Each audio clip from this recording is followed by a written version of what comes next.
تو آج ہم بات کریں گے دیہی علاقوں میں گھر خریدنے کے بارے میں۔ یہ ایک بہت بڑا خواب ہو سکتا ہے، لیکن اس میں بہت سی پیچیدگیاں بھی ہیں۔ تو اس گائیڈ میں ہم اسی پیچیدہ عمل کو بالکل آسان بنانے کی کوشش کریں گے۔ ہم دیہی زندگی کے خواب سے بات شروع کریں گے اور پھر ان تمام اہم باتوں پر غور کریں گے جن کا جاننا بے حد ضروری ہے۔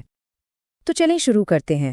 سب سے پہلے ہم دیکھیں گے کہ دیہی زندگی میں آخر اتنی کشش کیوں ہے، پھر بات ہوگی کہ کس قسم کی پراپرٹی خریدی جا سکتی ہے۔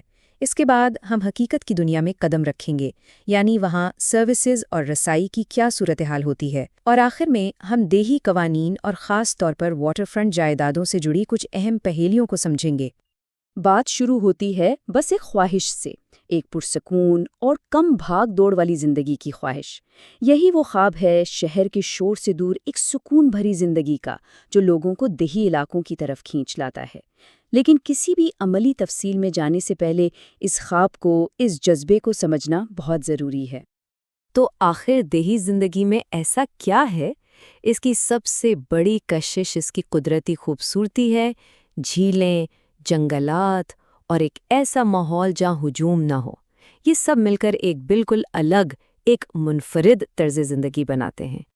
اور یہ ہیں وہ وجوہات جو لوگوں کو اپنی طرف کھینچتی ہیں: کھلی فضا، تازہ ہوا، چھوٹی چھوٹی کمیونٹیز جہاں سب ایک دوسرے کو جانتے ہیں، آبادی کم ہوتی ہے، اور ہاں، پراپرٹی ٹیکس بھی اکثر کم ہوتے ہیں۔ لیکن یہاں ایک بات یاد رکھنے والی ہے کہ کم ٹیکس کا مطلب عام طور پر کم میونسپل سروسز بھی ہوتا ہے، اور ہاں، تفریح کے مواقع تو بے شمار ہیں۔ اچھا، تو جب خواب واضح ہو جائے تو اگلا قدم کیا ہے؟ اب جب ہم یہ سمجھ گئے ہیں کہ لوگ دیہات کا رخ کیوں کرتے ہیں، تو اب دیکھتے ہیں کہ وہاں کس قسم کی جائیدادیں مل سکتی ہیں۔ عام طور پر دیہی علاقوں میں 5 قسم کی پراپرٹیز ہوتی ہیں۔ ایک تو وہ گھر ہیں جہاں سال بھر رہا جا سکتا ہے، پھر آتے ہیں موسمی کاٹیجز جو چھٹیوں کے لیے بہترین ہیں۔ اسی طرح واٹر فرنٹ پراپرٹیز بھی ہیں جو موسمی بھی ہو سکتی ہیں اور سال بھر رہنے کے لیے بھی۔ کچھ لوگ شوقیہ فارمنگ کے لیے جگہ لیتے ہیں جنہیں ہابی فارمز کہتے ہیں، اور آخر میں خالی رہائشی پلاٹس بھی ایک آپشن ہے۔ اب ان میں سے کون سا انتخاب کرنا ہے، یہ پوری طرح آپ کی ضرورت پر منحصر ہے۔ ٹھیک ہے، خوابوں کی دنیا سے نکل کر اب ذرا حقیقت پر نظر ڈالتے ہیں، یعنی سروسز اور رسائی کا معاملہ۔ شہر میں جن چیزوں کی ہمیں عادت ہوتی ہے نا، جیسے پانی، سیوریج، سڑکیں، دیہی علاقوں میں یہ سب اتنا سیدھا نہیں ہوتا۔ ان کی بہت گہرائی میں جا کر جانچ پڑتال کرنی پڑتی ہے۔ یہ فرق بہت بڑا ہے۔ شہر میں دیکھیں تو میونسپیلٹی پانی، سیوریج، کچرا اٹھانے اور سڑکوں کی دیکھ بھال کا ذمہ لیتی ہے، لیکن جب دیہات کی بات آتی ہے تو صورتحال بالکل مختلف ہے۔ وہاں آپ کو نجی کنویں یا جھیل کے پانی پر انحصار کرنا پڑ سکتا ہے، گھر میں اپنا سیپٹک سسٹم ہوتا ہے، کچرا خود لینڈ فل تک لے جانا پڑتا ہے، اور سڑکیں بھی نجی یا غیر منظور شدہ ہو سکتی ہیں۔ مطلب ذمہ داری آپ پر آ جاتی ہے۔ تو بات کرتے ہیں سیپٹک سسٹم کی۔ یہ صرف ایک پرائیویٹ نالی نہیں ہے، یہ ایک پورا ایکو سسٹم ہے جسے باقاعدہ دیکھ بھال کی ضرورت ہوتی ہے۔ سب سے عام قسم کلاس 4 ٹینک اور لیچنگ بیڈ سسٹم ہے۔ اسے ہر 3 سے 5 سال میں پمپ کروانا پڑتا ہے تاکہ ٹھوس فضلہ نکالا جا سکے۔ اگر اس میں لاپرواہی کی گئی تو یہ سسٹم فیل ہو سکتا ہے، جو نہ صرف ماحول کے لیے خطرناک ہے بلکہ اس کی مرمت پر بہت زیادہ خرچہ بھی آتا ہے۔ یہ لگایا اور بھول گئے والی چیز بالکل نہیں ہے۔ اور خرچہ کتنا؟ تقریباً $25,000 تک۔ جی ہاں، اگر ایک سیپٹک سسٹم خراب ہو جائے تو اسے بدلنے پر اتنا خرچ آ سکتا ہے۔ یہ رقم خود بتاتی ہے کہ پراپرٹی خریدنے سے پہلے سیپٹک سسٹم کی جانچ پڑتال کروانا کتنا زیادہ ضروری ہے۔ اچھا، اب سڑکوں کی بات کرتے ہیں۔ یہ سوال بہت اہم ہے کہ کیا پراپرٹی تک سال بھر آسانی سے پہنچا جا سکتا ہے، کیونکہ کچھ پبلک سڑکوں پر سردیوں میں برف صاف نہیں کی جاتی۔ پرائیویٹ سڑکوں کا مطلب ہے کہ تمام مالکان مل کر اس کی دیکھ بھال اور اخراجات برداشت کریں گے۔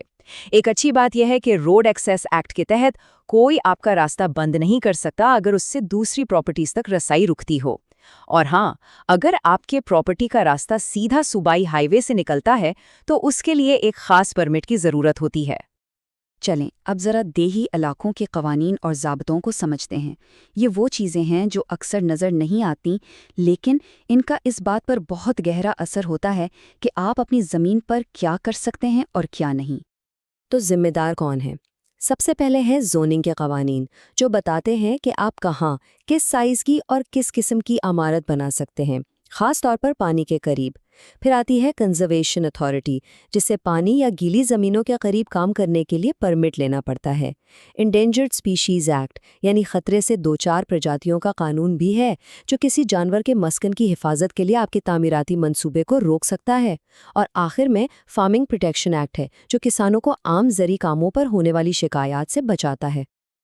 اور اب آتے ہیں سب سے دلچسپ اور شاید سب سے پیچیدہ قسم کی پراپرٹی پر، واٹر فرنٹ پراپرٹی۔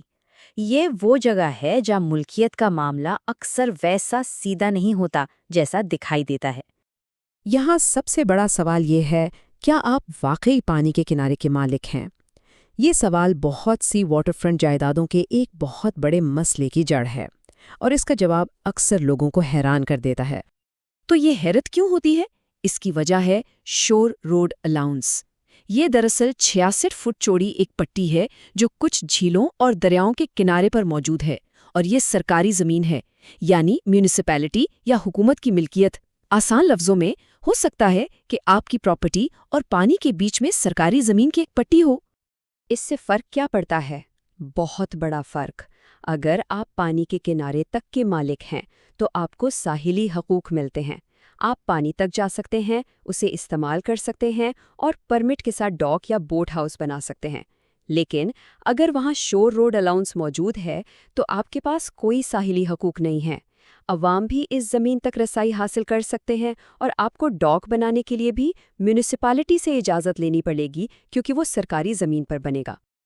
اور سب سے اہم بات یہ ہے کہ اگر آپ اس الاؤنس کے مالک نہیں ہیں تو آپ کا ڈاک، آپ کا بوٹ ہاؤس یا یہاں تک کہ آپ کے کاٹیج کا کچھ حصہ بھی تکنیکی طور پر سرکاری زمین پر ہو سکتا ہے۔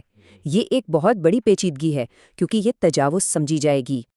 تو دیہی علاقے بلا رہے ہیں، لیکن کیا آپ نے اپنا ہوم ورک پورا کیا ہے؟